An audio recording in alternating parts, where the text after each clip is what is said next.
frères et mes sœurs, nous venons d'entendre un passage supplémentaire de ce chapitre 6 de l'évangile de Saint Jean, où notre Seigneur Jésus nous parle de l'importance de notre communion à son corps.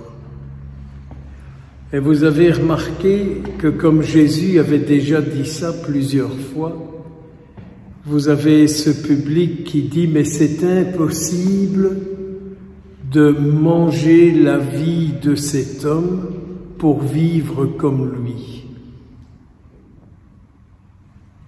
Et aujourd'hui, c'est la même chose.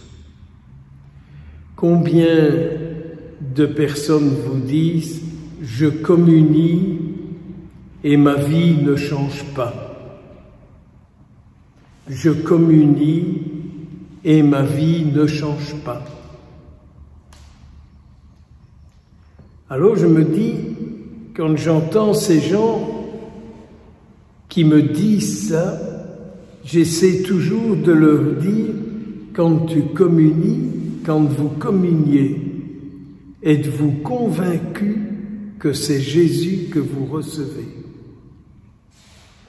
Ou encore, avez-vous le désir de recevoir Jésus en vous? Avez-vous le désir de vivre la vie que Jésus a vécue?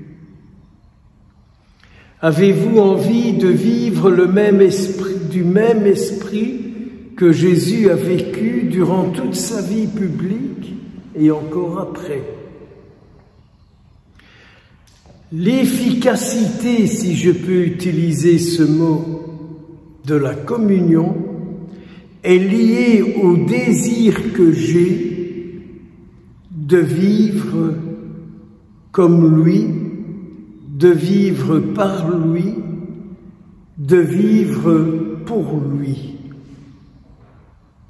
Je pense que tout se réside là. Est-ce que j'ai envie de vivre comme lui?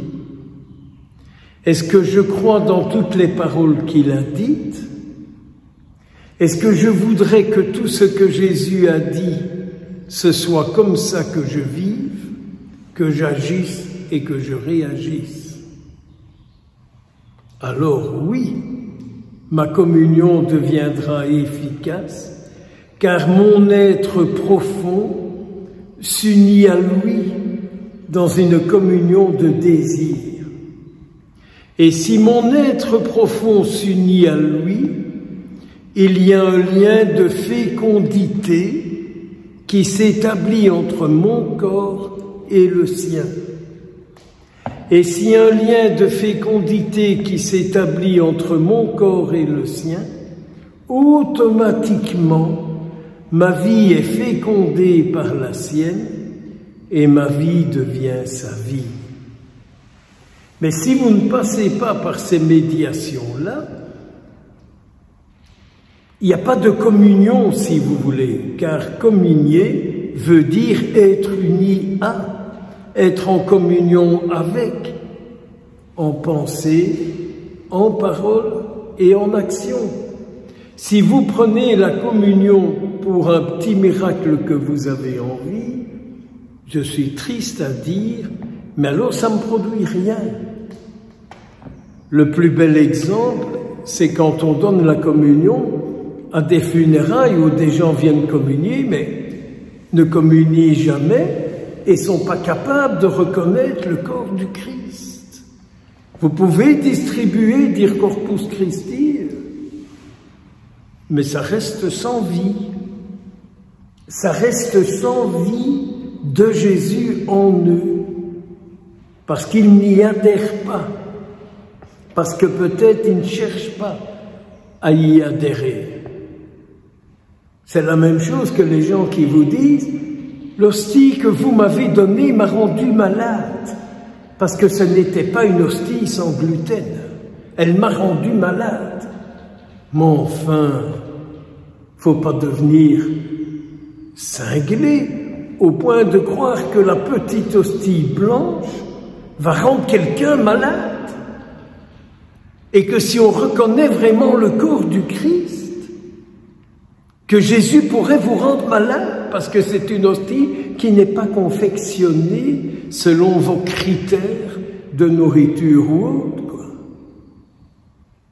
J'ai ramassé ça, vous savez. Alors, me demander de croire que parce que je donne une hostie qui est comme ça, je rends malade, il ne faut pas me demander de croire ça, je n'y adhère pas. Je peux pas croire que quand je dis à quelqu'un Corpus Christi, Jésus va faire du mal à quelqu'un.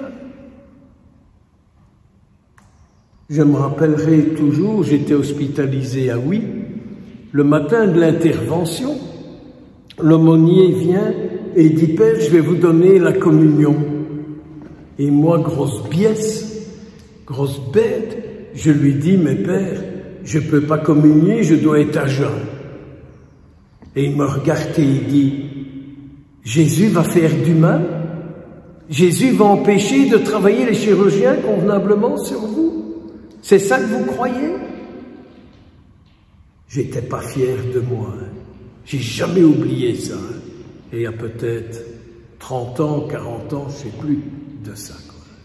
Jésus ne peut pas vous faire du mal.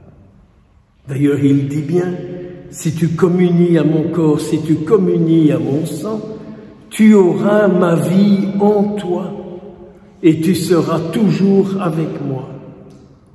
Pourquoi est-ce qu'on met en doute ce que Jésus dit? Mais dites-moi, pourquoi est-ce qu'on met en doute ce que Jésus dit? Mais non, bien sûr. Manger comme ceci, boire comme cela, c'est tellement mieux, n'est-ce pas? Mais non, ce sont des fonds de commerce, tout ça. Et il y a des gens qui croient ça, mais qui ne croient pas à l'Évangile. Il faut choisir ce à quoi on croit. On croit à l'Évangile, ou on croit à tel type de nourriture, ou à tel type de comportement. On peut croire à ce qu'on veut, hein. Mais moi, je crois à l'Évangile. Et j'aimerais que beaucoup d'hommes, de femmes, puissent croire aussi tout ce que Jésus dit dans l'Évangile. Prions beaucoup que notre vie soit le reflet du Jésus vivant dans l'Évangile. Que notre vie soit la signification de notre communion à son corps et à son sang. Et que beaucoup de bénédictions puissent descendre sur vous et sur tous ceux que vous portez dans vos cœurs. Au nom du Père et du Fils et du Saint-Esprit.